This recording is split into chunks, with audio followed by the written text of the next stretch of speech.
Hello दोस्तों, मैं हूँ आपकी कुमकुम भट्ट। अपने यूट्यूब चैनल पे आप लोगों का स्वागत करती हूँ। तहे दिल से प्रणाम करती हूँ। सुनाने जा रही हूँ एक फगुआ गीत। जैसा होगा कमेंट में ज़रूर बताइएगा। कैसा लगता है आप लोगों को, कमेंट के माध्यम से ज़रूर बताइएगा दोस्तों।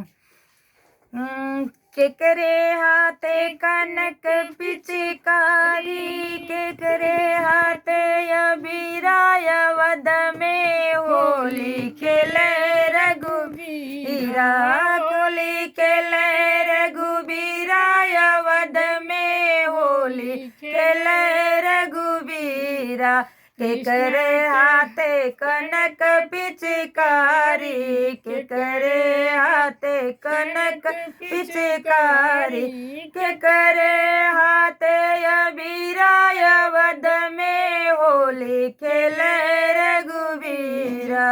कृष्णा के हाथे कनक पिचकारी, कृष्णा के हाथे कनक पिचकारी, राधा के हाथे अबीराय वद में होली खेले रघुबीरा।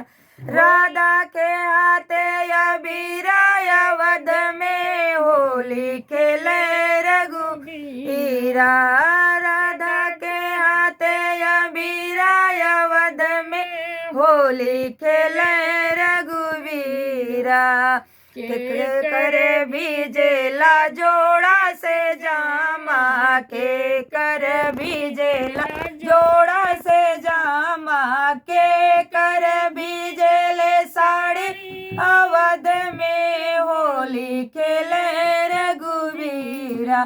के कर बीजेले साड़ी अवध में होली खेले रघुबीरा। कादा के बीजेला जोड़ा से जामा, कादा के बीजेला जोड़ा से जामा, राधा के बीजेले साड़ी अवध में होली खेले रघुबीरा।